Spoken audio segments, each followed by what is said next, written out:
Yeah, just a quick review of the Vive shoulder abduction sling. So there's two main reasons that you'd really want this, to use something like this. Um, well, three for Halloween if you want to dress up as a shoulder patient. But no, seriously, if you have shoulder surgery, they usually want you to rest your shoulder for a while. So a lot of people using these after like a rotator cuff surgery. The other reason is if you haven't had surgery, but let's say you tore your rotator cuff, you don't want to have surgery and just need to rest it for a while, or you have aggravated something in your shoulder, something's irritated in there. Sometimes just resting it for a while kind of lets things kind of heal up, without, because if you just keep stressing them, they can't heal. So this will just give you a lot of rest. So this is basically, it's a sling. It does have a couple parts to it. Of course, you have the sling part. You also have a contoured pillow, if you need it, that goes under this for more support. That will bring the arm out even more. And once you got everything in place, it pretty much stays because you got a couple really good adjustable straps here. And the third part of it is this little ball. Basically, it's just a good place to kind of rest your hand. And that's a good rest position for the hand, by the way, is over that ball kind of cup. So yeah, like I say, if you're looking for a shoulder sling, either because you've had surgery or because you just need to rest your shoulder because it's irritated, I think this is a really good choice.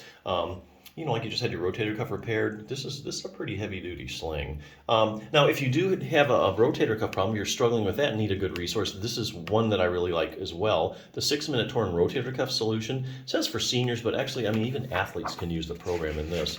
It's so well done.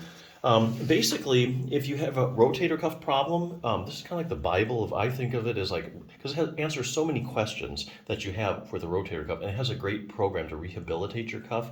The other thing is, even if you don't have a rotator cuff problem, if you have any kind of a shoulder issue, strengthening your rotator cuff is really a great place to start and really a must. And I'll tell you why. The shoulder is a very shallow ball and socket joint, okay? It depends heavily on muscles to support it and keep it in place.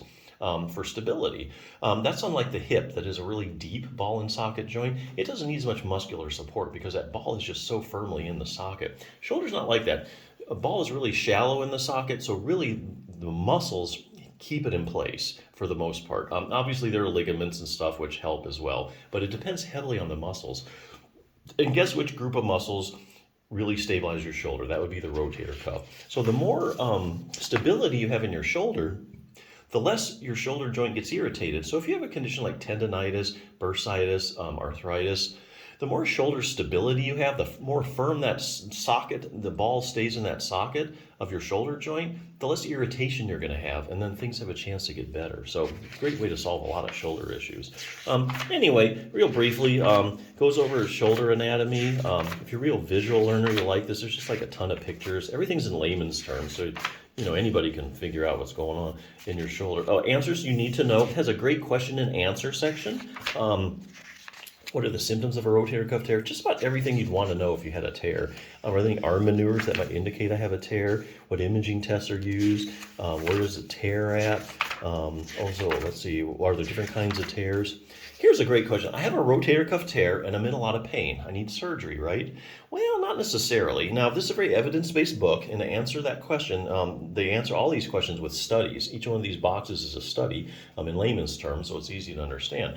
To answer that question, they look at studies where, so you take 100 people with rotator cuff tear, and the researchers would measure the size of the tear and run a pain scale, a visual analog scale. So now you have a group of 100 people, you know how big their tear is, and you know how bad they're hurting.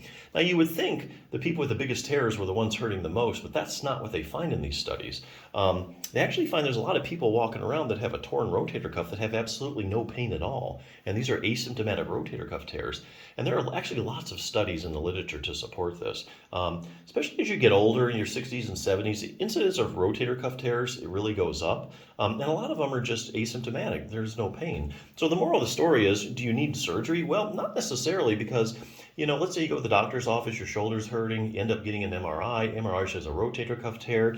Everybody's thinking, oh, that's your problem. You got to have it fixed. Not necessarily. You could have an asymptomatic rotator cuff tear. And, if you go ahead and get that thing repaired, it might not be the cause of your problem and your shoulder's still hurting. So good to rule everything in and out. What will happen if I just leave my rotator cuff tear alone? Great question. Anybody who has one thinks, what, I don't want to go through surgery. I don't have enough insurance to get a lot of physical therapy. What if I just let the thing alone? Here again, they look at the long-term follow-up studies where they take, say, 100 people that for some reason or another just never had treatment, never got around to doing anything about their torn rotator cuff, and then they follow them over time, like 5 or 10 years. And where do they end up? It's like a natural history study. Does it get better, same, worse? So you look at the studies, they'll tell you. How does exercise compare to surgery when it comes to treating my torn rotator cuff? Probably the most important question of all.